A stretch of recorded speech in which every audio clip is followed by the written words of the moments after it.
So if rhetorical studies is the study of communication, then the rhetorical situation, this idea, is kind of the first thing that you should use when you're trying to study that communication. So the rhetorical situation is this idea that was, kind of invented by Lloyd Bitzer, and it's more or less means the context in which rhetorical discourse is created.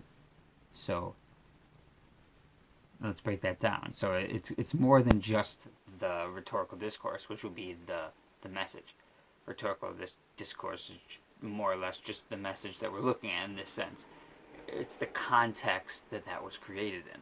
So the rhetorical situation kind of gives these three things that we can look at when we're looking at any message of any kind that we're trying to analyze further, and this will give us a good basis to do any deep analysis or try to make any claims. This will just kind of give a good overall view of the situation and get us to start thinking about the right things.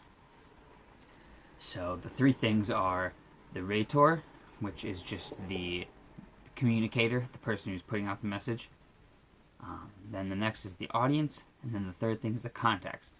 And so what you need to do is you need to think about those three things.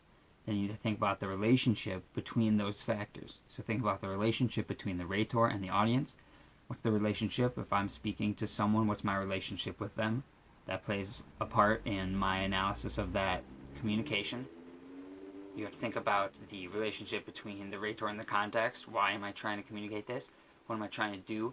That'll affect what I'm saying, obviously, and that'll affect why I'm phrasing something the way to try to get the audience, based on my relationship with them, again, to do something or to have some specific response.